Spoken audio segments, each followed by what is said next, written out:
what's good, Commanders fans, and happy Friday. This will be a quick video, and then I'm gonna make my preview video a little bit later. Will probably come out around 3:30, 4 o'clock, something like around that time. Very busy yesterday, just wasn't able to make a video. It is snowing right now in the DMV area. It's very light though. It's like a light rainish, snowish type of thing, so it's not gonna stick or anything like that. But you know, it's just something, of course, to look at. And the Commanders did practice outside. But some positive, optimistic news. So the bad news is that Johnathan Allen is out for Sunday, and it's kind of like it's not good news, but it's kind of like it was expected for him to come off the injury reserve or have that designated 21-day window. You know, it would be kind of quick for him to come back, and it's more of a luxury for him to come back at this point because a lot of people didn't think he was going to come back. He was done. There was reports that he was done for the season weeks ago, and then John Keim came out with the report that it was a partial tear and not a full tear of the pectoral of his pec. So he has been ruled out. Dan Quinn said that in his presser about an hour ago or hour and a half ago. So he's going to be out. But he was in a white jersey. So he wasn't in that black non-contact jersey that they wear. So that is something to look at and think about. And that is good news for next week because John Keim said that there's a possibility for him to come back for 2 games and not just that Dallas game at the end of the year. So it would be huge, with big playoff implications against the Atlanta Falcons. We'll see how they do against the Giants. You got to remember, he is a rookie quarterback. Penix is a rookie quarterback, so you never know. He could struggle. This is his first time playing against an NFL defense. The Giants defense, they're not that great, but they do have guys. They do have Kayvon Thibodeau if he's playing. They do have Brian Burns if he's playing. They do have some guys that are decent on the defensive side of the ball that can wreak some havoc and get to the quarterback. So you just don't know how a rookie quarterback is going to play on his first start. Even Jaden didn't have a great debut. He had a good debut running the football. He missed some throws out there against the Buccaneers. So same thing happened with Penix. You just don't know. But yeah, Johnathan Allen will be out, but I do have a good feeling about him being back for the Falcons game, which would be a great guy to have in this playoff push for sure in this playoff run.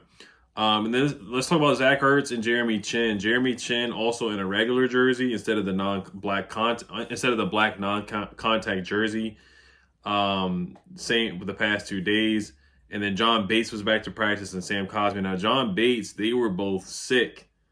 So they were out with that illness because Tyler Biadasz was going through the same thing with the illness, and that's why he had to miss the game against the Saints. So that is good news that John Bates is a full participant because the tight end spot where just if Zach Ertz can't go, it's John Bates and Ben Sinnott, and then maybe Cole Turner will have to be elevated or the new guy that we just signed, Tyree Jackson. So we need anybody that we can get, and John Bates is a good blocker too. So even if he goes out there and has 1 catch for 6 or 7 yards, at least we do have him blocking in the run game or blocking for pass protection as well, especially goal line situations to get B-Rob in the end zone or Jaden in the end zone. So we definitely need John Bates healthy for sure. Ben Sinnott, we need him to step up. Once again, like I said, Sam Cosmi, obviously we need him to play. He did not participate yesterday. Dante Fowler did not participate Thursday, but he's going to play. Dan Quinn didn't say he was out. John Allen, and then Tyler Biadasz is not on the injury report at all, which is great news. He did have 102.6 fever before the Saints game, so he's looking good. He did an interview yesterday with the media, and he was all smiles and stuff like that and said he's playing. You can't get me out of this game. So this is a huge game for us, huge game for Tyler Biadasz coming back as well. Just to get revenge on what happened last game. They dominated us at the line of scrimmage, and Tyler Biadasz so far is 0 hits allowed. First among centers, 98.8 pass blocking efficiency this season, and also 1 sack allowed on the season as well for Tyler Biadasz. So he's had a great season so far. Jeremy Chinn. So let me see what the beat reporters put out about Jeremy Chinn. Nick Zavala was like, John Allen has been ruled out, so that means Zach Ertz and Jeremy Chinn still have a chance. So that's really good news. Both tight ends, Zach Ertz and Jeremy Chinn, practice without non-contact jerseys on. And Sam Cosmi is back, as is tight end John Bates, and defensive tackle John Allen was also practicing again. That's from David Harrison, who put that out. So he said practice without non-contact jerseys on. So that means they had the regular jerseys on. So John Allen had a regular jersey on, but he still is out. But these 2 guys, and we know how concussions go. I've said this many times before. When our guys get concussed, everybody's concussion is different, and you always want to hang on the side of caution.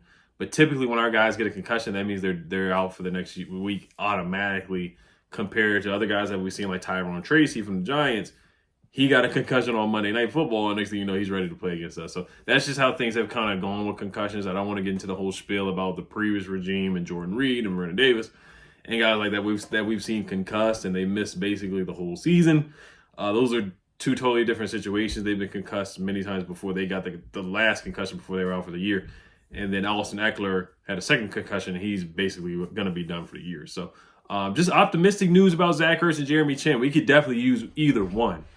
Jeremy Chinn would be huge because he had a good game against the Eagles, and Zach Ertz had a good game against the Eagles too. And we need that receiving threat. Zach Ertz had that nice one-hand catch.